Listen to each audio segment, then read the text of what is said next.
आपण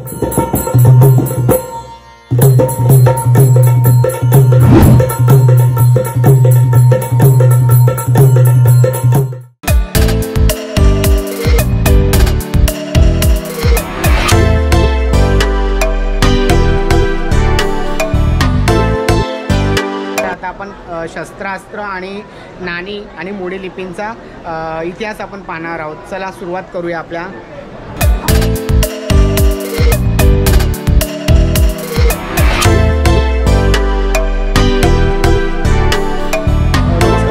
शिवकालीन शस्त्रास्त्र आणि महाराजांच्या काळातली 16व्या शतकातली 15 ते 18व्या 19पर्यंतची अशी शस्त्र आहेत की म्हणजे आपल्याला काही पाहायला मिळेल। आणि त्या शस्त्रांविषयी थोडक्यात अगदी आपण माहिती घेऊ। भारताला, भारतीय संस्कृतीला शस्त्रांची परंपरा तितकीच संस्कृत की जुनी, अगदी वेद काळापासून वेदांमध्ये उपवेदसुद्धा लिहिलेला आहे शस्त्रांकरता धनुर्वेद नावाचा। इतकी जुनी परंपरा आमच्या भारताला आणि भारतीय शस्त्र परंपरेला आहे। आपल्या भारतातले किंवा हिंदू धर्मातले सगळे देवादिदेव हे सगळे शस्त्रधारीच आहेत। कोणताही देव शस्त्र नसलेला पाहायला मिळत नाही। ही शस्त्रांची आपली धार्मिकसुद्धा परंपरा आहे महत्त्वाची। ऐतिहासिक दृष्टीने शस्त्र खूप महत्त्वाचे आहेत। शिवकाळामध्ये जो काही इतिहास घडला तो शस्त्रांच्या योगाने घडलेला आहे आणि म्हणून ती शस्त्र अतिशय महत्त्वाची आहेत, ती तितकीच पवित्र आहेत आणि अभ्यास या दृष्टिकोनातून ती पाहिली गेली पाहिजेत आणि ही इतिहासाची प्रत्यक्ष साक्षीदार आहेत। म्हणून आपण त्याची माहिती घेऊया। पहिलं जे शस्त्र दिसतं याला खड्ग किंवा खांडा असं म्हटलं जातं आणि प्राचीन भारतीय शस्त्रांची प्राचीन भारतीय तलवार म्हणून याला म्हणायला काही हरकत नाही। प्राचीन मूर्त्यांमध्ये हे जो देवीच्या हातामध्ये जे दिसतंय पाठीमागे हे खड्ग या पद्धतीचं, त्याला खांडा असं म्हणतात। आणि मग भविष्यामध्ये साधारण 15व्या शतकामध्ये याच खांड्याचं पुढचं वर्जन आपण म्हणूया त्याला, ते म्हणजे ह्या धोप, या सरळ पात्याच्या तलवारी आल्या आहेत नंतर, ज्याला धोप म्हणतात। मराठा तलवार, जास्त करून मराठ्यांनी ह्या तलवारी वापरल्या असल्यामुळे त्याला मराठा तलवार म्हणतात। या तलवारी तर अत्यंत वैशिष्ट्यपूर्ण अशा या मराठा तलवारी आहेत, याला धोप असं म्हणतात। आता ही मॅनबंद आहे, त्याच पद्धतीची या तलवारी आहेत। अत्यंत लांब असं पात असलेलं ही तलवार आहे, तुम्हाला पाहता येईल। तुमचं मॅन आहे, त्याच्यानंतर ही जी पात आहे तलवारीचा, या बाजूला या बाजूला धार आहे, इकडे पाठ आहे आणि हा जो पुढचा भाग आहे हा दुधारी आहे, तुम्हाला पाहायला मिळेल। त्याच्यानंतर याच्यामध्ये याला नाळ असं म्हणतात आणि वैशिष्ट्यपूर्ण मूठ, ही मूठ अशी हातात धरल्याच्या नंतर इथून तलवारीचे आलेले वार या परज, याला परज म्हणतात। ही वरची परज ही खालची परज, याने वार अडवला जातो, बोटांचं आणि हाताचं संरक्षण होतं। कटोरी, गज आणि या इथे नख्या ज्याच्यामध्ये ब्लेड बसवलेलं असं रिव्हेटिंग आणि तलवार हातात धरल्यानंतर हाताला ही गादी इथे दिलेली संरक्षण म्हणून आणि तलवारीवर चांगली पकड बसावी म्हणून ह्याला मुसाळ असं या तलवारीचं वैशिष्ट्य आहे। आणि अतिशय महत्त्वाची ही तलवार, हिलाच मराठा तलवार म्हणतात, ज्या सरळ पात्याच्या आहेत आणि या घोडेस्वारांच्या तलवार कॅव्हलरी सॉर्ड्स आहेत। यानंतर आपल्याला इथे तशाच पद्धतीच्या काही सरळ पात्याच्या तलवारी दिसत आहेत, त्याच्या मुठी नक्षीकाम केलेल्या अतिशय सुंदर अशा मुठी इथे आहेत।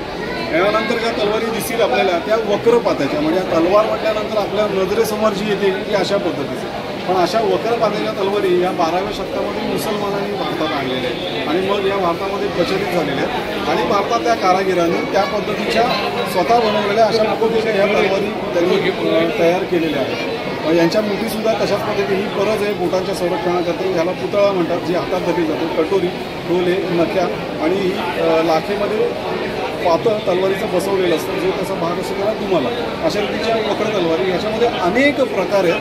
भारताच्या वेगवेगळ्या भागामध्ये असलेल्या लोहारांनी या त्यांच्या पद्धतीने घडवलेल्या तलवारी असल्यामुळे त्याच्यामध्ये अनेक प्रकार बघायला मिळतात। सुमारे 40 प्रकारच्या मुठी याच्यामध्ये पाहायला मिळतात।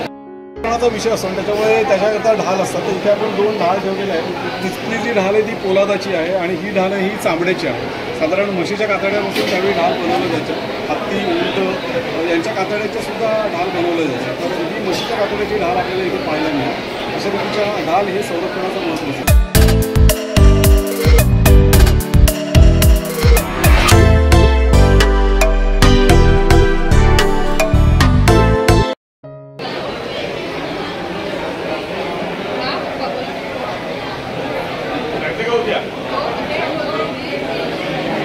इथे वैशिष्ट्यपूर्ण शस्त्र बघायला मिळते तुम्हाला आणि ती फार महत्त्वाची आहे। मुळात महाराजांचं चित्र आहे आणि त्या चित्रामध्ये 3 शस्त्र त्यांच्याकडे पाहायला मिळतात। ती धोप नावाची तलवार तिकडे त्यांनी हातात धरलेली आहे उभी, त्याच्यानंतर दांडपट्टा आणि कमरेला कट्यार, ही 3 महत्त्वाची शस्त्र पाहायला मिळतात। आणि महाराजांची जी तलवार तथाकथित तलवार आहे जी लंडनला आहे त्या तलवारीचा आपण इथे फोटो ठेवलेला आहे, लाईफ साईज फोटो, ज्याला सर्वसाधारण लोक भवानी अशा नावाने ओळखतात. तर ती एक शिवाजी तलवार लंडनला आहे, लवकरच ती परत येणार आहे अशी आपल्याला माहिती मिळते सरकारकडून आत्ताच्या. त्याच्यानंतर महत्त्वाचं शस्त्र महाराजांचं म्हणजे ज्यांनी पराक्रम गाजवला असं वाघनख अफजल काढलं ज्यांनी, आणि तो मोठा विजय, तो वाघनख आणि बिचवा या पेटीत तुम्हाला पाहायला मिळते. ही छोटी शस्त्र आहे. हा जो आहे तो बिचवा आहे. तो बिचवा आहे, म्हणजे तिन्ही बिचवे आहेत वेगवेगळ्या पद्धतीचे. अच्छा. आणि लहान मुलाची तलवार आहे आणि इकडे वाघनख आहे. ओके. जो अफजल खानाला आपण वध केला. आणि यामध्ये महाराजांच्या 3 तलवारींची माहिती ही आता जी आपण बघितली ती आलीच. त्याच्याबरोबर ही सिंधुदुर्ग किल्ल्यामध्ये आहे, जिला तुळजा फिरंग म्हणतात. आणि ही सातारच्या राजघराण्यामध्ये ही तलवार आज आहे, भोसले घराण्यात. अशा 3 तलवारी महाराजांच्या आपल्याला आता बघता येतात, अनुभवता येतात. ओके.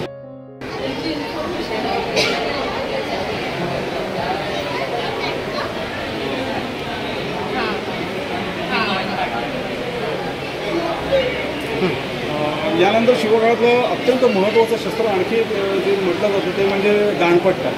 तर ही एक प्रकारची दुधारी तलवार आहे जी सुमारे 4-4.5 फुटापर्यंत लांब असेल. वैशिष्ट्यपूर्ण मूठ, त्याला कोवळा म्हणतात. पूर्ण हाताचं संरक्षण आहे, त्याला हातमध्ये घालून ती पकडावी लागते. अशा पद्धतीचा पट्टा आपल्याला पाहायला मिळेल. याच्यानंतर छोटी शस्त्रंसुद्धा असतात. तर कट्यार हे लहान शस्त्र आहे पण ते परिणामकारक असं शस्त्र आहे. कट्यारीतलाच आणखी एक भाग म्हणजे या विजयनगर कट्यारी, यालाच 12 जमदाडू असं म्हणतात. ही जी मोठी कट्यारी दिसते ती. आणि बाकी इतर कट्यारी, बऱ्याच प्रकारच्या कट्यारीसुद्धा पाहायला मिळतात आपल्याला. त्याच्यानंतर खंजराली, चिलानम, जंबिया, त्याच्यानंतर पेश कवच अशा पद्धतीची छोटी शस्त्रंसुद्धा वापरात असायची. पेश कवच आहे हे मुघलांनी भारतात आणलेलं आहे. जंबिया हे अरबांनी भारतात आणलेलं आहे. चिलानम हे मूळ भारतातलंच शस्त्र आहे आणि हे दक्षिण भारतातलं शस्त्र आहे चिलानम नावाचं. अशी ही छोटी शस्त्र. माडू नावाचं वैशिष्ट्यपूर्ण शस्त्र आहे. या ठिकाणी त्याची माहिती तुम्हाला चित्रात पाहता येईल. तर त्या माडूला इथे ही ढाल आहे आणि हरणाची शिंग अशी विरुद्ध दिशेने रिपीटिंग करून लावलेली आहे. इथे ती पकडता येतं हाताने, हे पकडण्याकरता हँडल आहे. आणि याने संरक्षण आणि आक्रमण हे दोन्ही या शस्त्राने करता येतं. आणि या शिंगाला पुढे असे भाले असतात लोखंडी छोटे बाणासाठी. अशा रीतीने हे मराठ्यांचं शस्त्र आहे, दक्षिण भारतातलं शस्त्र आहे. माडू त्याला म्हणतात.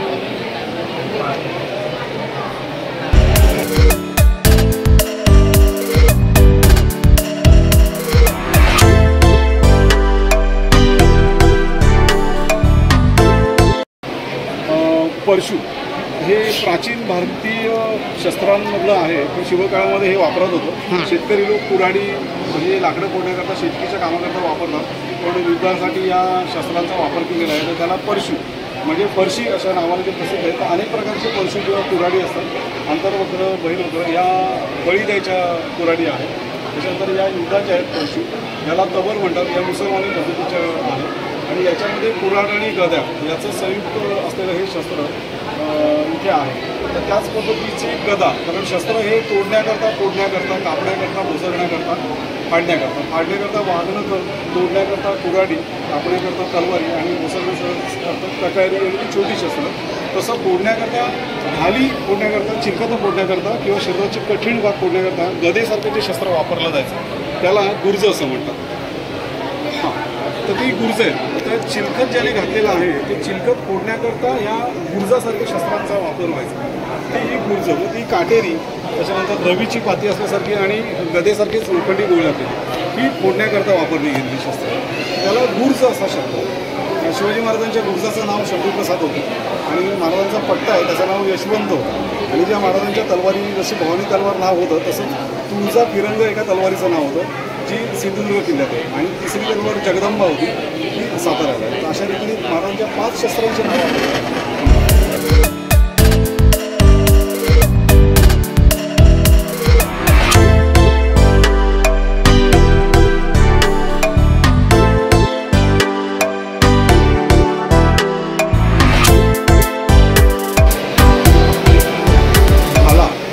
सगळ्यांच्या परिचयाचं शस्त्र आहे आणि शिवकाळामध्ये याचाही भरपूर वापर केला जायचा. मराठ्यांचं एक अतिशय महत्त्वाचं शस्त्र आहे. भाल्यांमध्ये प्रकार आपण पाहणार आहोत. मुख्य म्हणजे जे मोठे भाले दिसत आहेत तुम्हाला, मोठ्या मोठ्या पात्यांचे, हे पायदळाचे भाले. त्याच्यानंतर हे अश्वदळाचे भाले आहेत आणि गजकुंट म्हणून असतात. तर गजकुंट असे अश्वदळाचे, हत्तीदळाचे आणि पायदळाचे अशा प्रकारचे प्रकारचा भाल्यांचे प्रकार आहे. त्याच्यानंतर अखंड पोलादी असलेला हा भाला, याला सांग असं म्हणतात. देवडीवरचा हे शस्त्र आहे. आणि विटं नावाचा हा अतिशय महत्त्वाचा भाला इथे या ठिकाणी आहे, की जे मराठ्यांचं शस्त्र म्हणून गणलं जाऊ शकतं. त्या भाल्याला मागे दोरी असते, म्हणजे फेकलेला भाला पुन्हा दोरीने खेचून घेऊन धारण करता येईल. त्याला विटेकरी म्हणायचं, जे चालवायचे. आणि विटेकरी अतिशय वापरदार असे होते. असं हे भाले.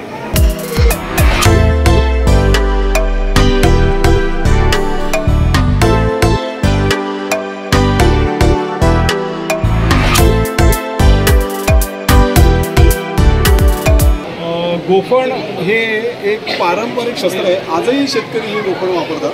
आणि याच्याकरता जे आहे ते दगड, म्हणजे गोफण गुंडे ज्याला म्हणतात, गोल जे आहे ते गोफण गुंडे. आणि गोफण हे महत्त्वाचं एक शस्त्र आहे, जे शिवकाळात भरपूर प्रमाणात वापरलं गेलं. आणि तीर कामठा म्हणजे धनुष्यबाण, बांबूपासून बनवलेलं धनुष्य आणि त्याचे विविध प्रकारचे बाण. तर अशा रीतीने धनुष्यबाण आणि गोफण हे शिवकाळात महत्त्वाचं शस्त्र आहे, जे पदोपदी वापरलेले आहेत. तसे ऐतिहासिक कागदपत्रांमध्ये उल्लेख आलेले आहेत. तीर कामठे आणि गोफण.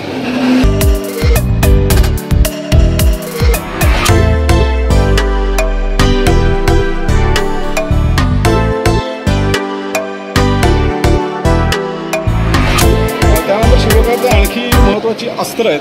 तर ती म्हणजे तोफा. दूरवरून मारा केला जातो म्हणून त्याला अस्त्र म्हणतो. यंत्रमुक्त शस्त्र म्हणता येईल त्यांना. तर तोफा असायच्या किल्ल्यांवरती आणि जहाजांवरती, आणि त्यांच्यामध्ये अनेक प्रकार होते. त्याच्यानंतर उंटावरच्या तोफा, ज्याला सुत्तरनाळ म्हटलं जातं, आणि बंदुका या शिवकाळातली ही सुद्धा शस्त्र होती. फक्त महाराजांच्या सैन्यामध्ये केव्हाही तोफा नेलेल्या नाही. या किल्ल्यांवरून आणि आरमारामध्ये तोफा वापरलेल्या आहेत. पण सैन्य मैदानी लढाई झालेलेच नाही आहेत फारशा. तर त्याच्यामध्ये काही तोफा वापरल्या नाही, बंदुका मात्र वापरल्या गेलेल्या आहेत. तर या तोफा बंदुकांमधून उडवण्याकरता जे गोळे लागतात, हे गोळे या ठिकाणी पाहायला मिळतील. हे गोळे दगडी, लोखंडी आणि स्फोटक असे कुल्फी, अशा 3 प्रकारचे गोळे आपण इथे ठेवलेले आहेत.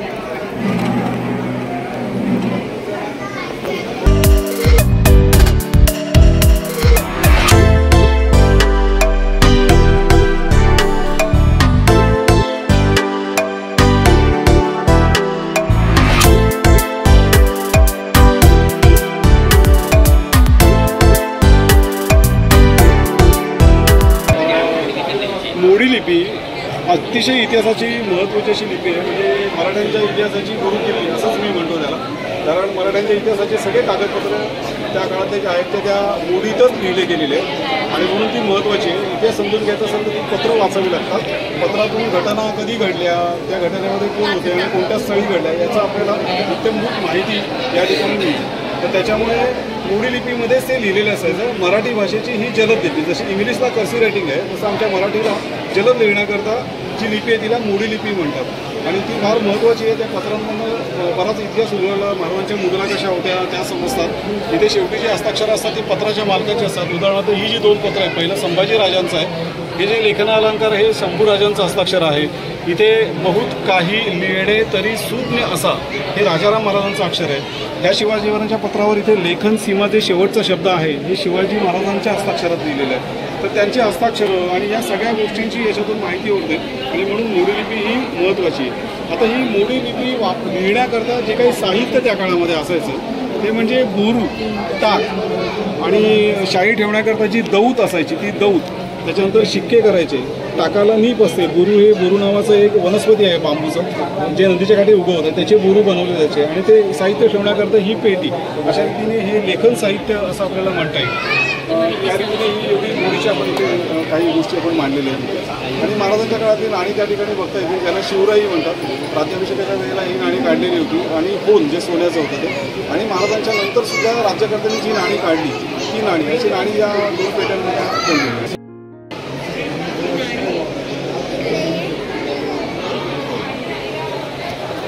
इथे आपण आता काही नाणी पाहिली. ही नाणी शिवकालीन नाणी आहेत आणि याच्यामध्ये आहेत ती सगळी तांब्याची नाणी आहेत. याच्यामध्ये शिवराई त्याला म्हटलं जातं त्या नाण्याला. आणि त्याच्या एका बाजूला श्री राजा शिव आणि एका बाजूला छत्रपती असं लिहिलेलं आहे. राज्याभिषेक झाल्यावरती शिवाजी महाराजांनी नाणी काढलेली आहेत. सांप्रत 350 वर्ष राज्याभिषेकाला झाले आहेत. अतिशय महत्त्वाचं वर्ष आहे. आणि सोन्याची नाणी जी महाराजांनी काढली त्याला होन असं म्हणतात. त्याच्यावरही श्री राजा शिव आणि दुसऱ्या बाजूला छत्रपती. अशा रीतीने ते ही नाणी शिवकाळामध्ये तांब्याची, त्याला छत्रपती, तांबडा छत्रपती अशी अनेक नावं आहेत. पण ही शिवकाळामध्ये राज्यात जोपर्यंत मराठ्यांचं पुढच्या 150 वर्ष तोपर्यंत ही चालू होती. आणि इंग्रजांच्या काळामध्ये सुद्धा शिवराई या व्याज म्हणून लोक देत असल्याचे काही कागदी पुरावे आहेत. अशा रीतीने ही चलनात असलेली नाणी.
सो मित्रांनो, आता आपण शिवकालीन नाणी पाहिली, शस्त्रास्त्र पाहिले आणि आता शिवाजी महाराजांच्या काळातले जे बैठे खेळ होते ते कशा प्रकारचे असतात किंवा त्या काळात कोणते खेळ खेळले जातात हे आता आपण जाणून घेऊया. चला तर मित्रांनो, आता हा आपला कट्टा संस्था आणि ह्या संस्थेतर्फे बैठे खेळ कोणकोणते होते हे आपण ह्याच्यामधून ह्या ब्लॉगमधून पाहणार आहोत. चला आपण सुरुवात करूया.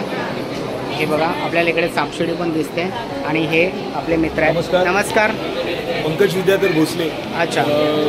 भारतीय बैठ्या खेळांची संस्कृती मुळातच भारताने विश्वाला बऱ्याच अशा खेळांची प्रतिकृती दिल्या, खेळ दिले आणि भारताच्या मातीतून अगदी भारताच्या बाहेर वेगवेगळ्या ठिकाणी वेगवेगळ्या नावाने प्रसिद्ध झालेले हे भारतीय मातीचे खेळ नव्याने परत आपण खेळायला लागलेलो. मुळात पहिला आपल्याला खेळ पाहतो ते मोक्षपट, आता आपण सापशिडी या नावाने ओळखतो. संत ज्ञानेश्वर माऊलींनी मोक्षपट बनवला चांगल्या गोष्टींची शिकवण होण्यासाठी आणि आध्यात्मिक शिक्षण होण्यासाठी या खेळाची निर्मिती केलेली होती. चांगलं केलं तर चांगलं होतं, वाईट गोष्टी केल्या तर वाईट होतं. आयुष्यात ही आध्यात्मिक शिकवण मुलांना यावी याच्यासाठी या खेळाची निर्मिती केली. कालांतराने ब्रिटिशांच्या काळामध्ये हा खेळ बाहेर गेलेला आहे आणि फक्त अंकमोजणी म्हणून आता आपण तो खेळतो. मूळ तत्व हरवून बसलेलं. असे बरेच खेळ जे आजही किल्ल्यांवरती, लेण्यांवरती, पुरातन मंदिरांमध्ये तुम्हाला पाहायला मिळतात. तिथे त्याचे काही पट उरलेले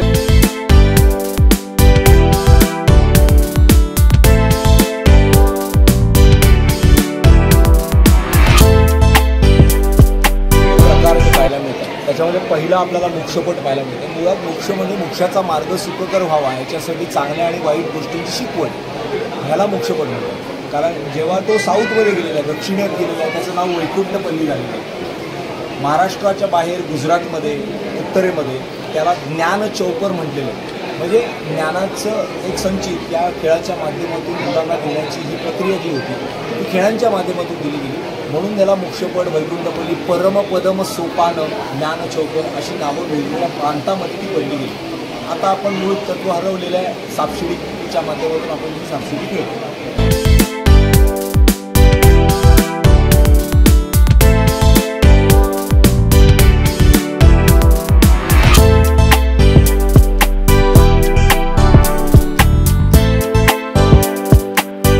मंदिरांमध्ये, गडकिल्ल्यांमध्ये काही कोरी अवशेष पाहायला मिळतात, जमिनीवरती कोरलेले आहेत आणि त्याच्या अभ्यासाअंती असं कळतं की ते त्या काळातले पुरातन हे खेळ आहेत. आता ते संरेखन पद्धतीचे खेळ आहेत, काही हंट गेम्स आहेत, शिकारीचे खेळ, काही शर्यतीचे खेळ आहेत. आता आपण सरस टिकटॅक-टो किंवा फुल्लीगोळा खेळतो, त्या काळात हा फुल्लीगोळा आहे. संरेखन पद्धतीचा खेळ, एका रेषेमध्ये 3 दगड आणायचे आणि तो खेळ जिंकायचा. सिसीमा त्याचं नाव आहे. त्याचबरोबर नवकंकारी नावातच आहे, नवकंकारी, नव आणि कंकर म्हणजे दगड, 9 दगड घेऊन खेळला जाणारा खेळ, तो देखील संरेखन पद्धतीचा खेळ, अलाइनमेंट गेम त्याला म्हणतात. सरळ रेषेत 3 दगड आणायचे, समोरच्याचा एक दगड पटाबाहेर काढून टाकायचा आणि असं करत करत हा खेळ खेळला जातो. पुढे आपल्याला प्रेतवा नावाचा खेळ पाहायला मिळतो. हा इथे तो देखील तसाच एक नियोजनबद्ध नियोजन कौशल्य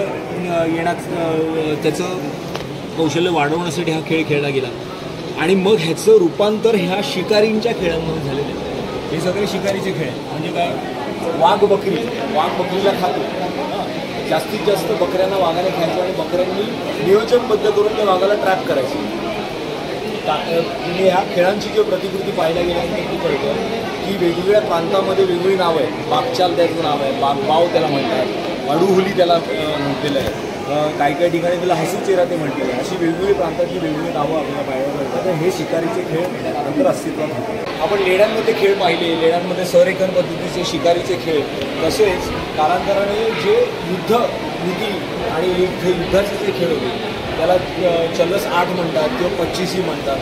आपण एक महत्त्वपूर्ण असा खेळ आहे जो भारताच्या मातीने अख्ख्या विश्वाला दिला, तो म्हणजे बुद्धिबळ. आज आपण त्या बुद्धिबळाच्या नावाने खेळतो, पण पूर्वीच्या काळामध्ये त्याला चतुरंग म्हणायचे. 4 अंग असलेलं सैन्य, एक राजा आपल्या रणांगणावरती सैन्य घेऊन चाललाय आणि युद्ध खेळतो. 4 साइडेड चेस हा एक प्रसिद्ध असलेला भारताच्या मातीतला खेळ कालांतराने हा वेगवेगळ्या प्रांतांमध्ये गेला, वेगवेगळ्या देशांमध्ये गेला. पहिले म्हणजे तो पर्शियन कंट्रीमध्ये गेला आणि तिथे वजीर आलेला आहे. याच्यामध्ये तुम्हाला वजीर पाहायला मिळत नाही, कारण इथे राजा, हत्ती, घोडा, त्याचं नौदल आणि प्यादे आहे. आणि हे किती महत्त्वाचं आहे, कारण एक राजा स्वतःचं सैन्य स्वतःच लढायला घेऊन जात होता आणि त्याच्या मित्रपक्षाला तो बोलवायचा, म्हणून त्याचे डबल साईड. म्हणजे आजही तुम्ही कॅरम डबल साईड आपण खेळतो, डबलचा कॅरम खेळतो, तसा हा प्रकार आहे. आणि त्याला डल्ल्याशिवाय खेळता यायचं नाही, कारण का 1 पडला तरच उंट चालेल, 3 पडला तर तुमचा घोडा चालेल, 4 पडला तर हत्ती चालेल, 6 पडला तर राजा किंवा प्यादा चालेल. म्हणजे ह्या सगळ्या गोष्टी ह्या डल्ल्यावरती म्हणजे ह्या पास्यावरती अवलंबून होतात. कालांतराने हा क्लिष्ट आहे म्हणून बरेचशा बाहेरच्या लोकांनी याच्यामध्ये बदल केले. चतुरंगचं चतरंग झालं, चतरंगचं शतरंज झालेलं आणि असा ट्रॅव्हल करत जेव्हा भारतात आलेला आहे तो 2 साइडेड चेस म्हणून झाला. असे बरेच खेळ आजही आपण 25 पट हा खेळ म्हणतो. भारताचा तो बैठा खेळ, राष्ट्रीय बैठा खेळ म्हणून प्रसिद्ध आहे. 25 पट, सारीपाट असे हे सगळे विविध भारतातले खेळ भारताच्या मातीत रुजले, पण कालांतराने वेगळ्या नावाने ते आपल्याला होत. धन्यवाद.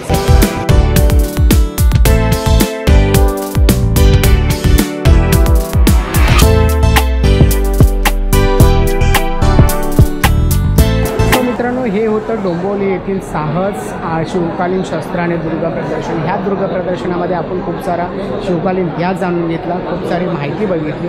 व्हिडिओ आवडले असल्यास व्हिडिओला लाईक, शेअर आणि कमेंट करायला विसरू नका. पुन्हा भेटूया नवीन एका व्हिडिओपर्यंत. तोपर्यंत काळजी घ्या स्वतःची आणि इतरांची. धन्यवाद.